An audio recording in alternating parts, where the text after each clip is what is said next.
রামায় রামচন্দ্রায় রামভদ্রায় বেধসে রঘুনাথায় নাথায় সীতায়া পতয়ে নমঃ।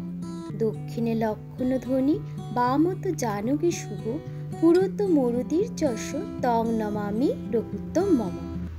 নমস্কার বন্ধুরা, আমি বাবুনি। আমি পুনরায় তোমাদের কাছে চলে এসেছি আরেকটি নতুন ভিডিওর মাধ্যমে। আশা করি তোমরা ভালো আছো, সুস্থ আছো। বাবুনির ঘর গৃহেতে তোমাদের অনেক অনেক স্বাগত। বন্ধুরা, সামনেই আসতে চলেছে রামনবমী।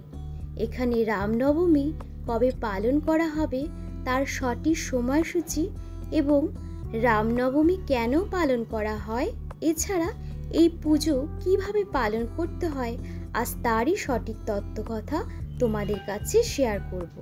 তবে বন্ধুরা, মূল পর্বে পৌঁছানোর পূর্বে তোমাদের কাছে আমার একটাই আবেদন, যদি ভিডিওটি দেখে ভালো লেগে থাকে তাহলে অবশ্যই লাইক, শেয়ার, কমেন্টস করো এবং চ্যানেলে নতুন হয়ে থাকলে অবশ্যই সাবস্ক্রাইব করে আমার পাশে থেকো।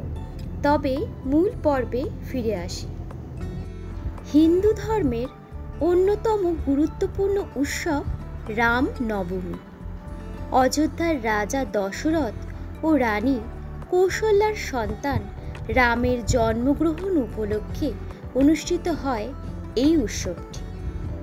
শাস্ত্রমতে চৈত্র মাসের শুক্লপক্ষের নবমী তিথিতে জন্মগ্রহণ করেছিলেন রাম, তাই এই তিথিটি রামনবমী নামে পরিচিত। এই পবিত্র দিন শুক্লপক্ষের নবম দিনে পড়ে। হিন্দু পঞ্জিকার চৈত্র মাসের নবম দিন। চৈত্রের 9 দিনে বসন্তের নবরাত্রি পালন করা হয়। এই নবমীতে দেবী পার্বতী আবির্ভূত হয়েছিলেন, তাই এই দিনটিকে সনাতন ধর্মের বিশ্ব মাতৃদিবস হিসাবে পালন করে সনাতনীরা। রামনবমী পালন করা হবে ইংরেজি 2024 17 এপ্রিল এবং বাংলার 1431 বঙ্গাব্দ 4 বৈশাখ বুধবার। 16 এপ্রিল অর্থাৎ বাংলা 3রা বৈশাখ মঙ্গলবার দুপুর 1:23 থেকে নবমী তিথির সূচনা হবে।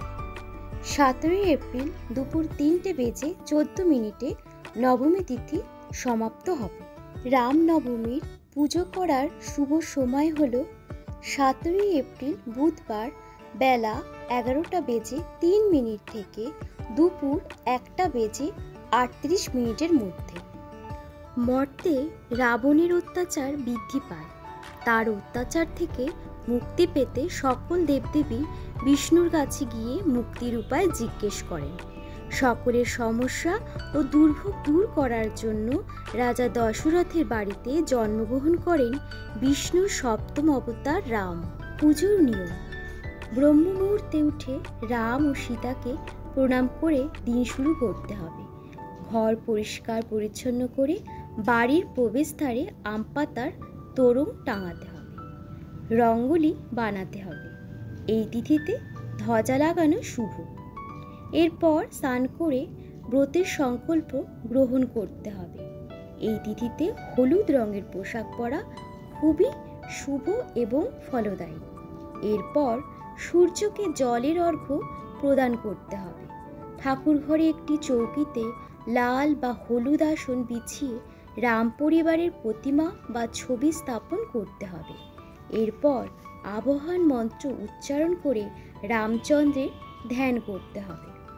পঞ্চ উপাচার নিয়মে রাম, লক্ষ্মণ, সীতা ও বজরংবলীর পুজো করতে হবে। এই সময় রাম চালিসা বা রাম স্তোত্র পাঠ করা খুবই শ্রেয়। অবশেষে আরতি করে ক্ষমা প্রার্থনা চেয়ে রামচন্দ্রের কাছে সুখ, সমৃদ্ধি ও ধনলাভের প্রার্থনা করতে হবে। তো বন্ধুরা, আজ এই ছিল আমার তত্ত্বকথা। আগামী দিনের রামনবমীর আগাম শুভেচ্ছা জানিয়ে আজ আমি এখানেই ভিডিওটি শেষ করছি। তোমরা সুস্থ থেকো, ভালো থেকো। ধন্যবাদ।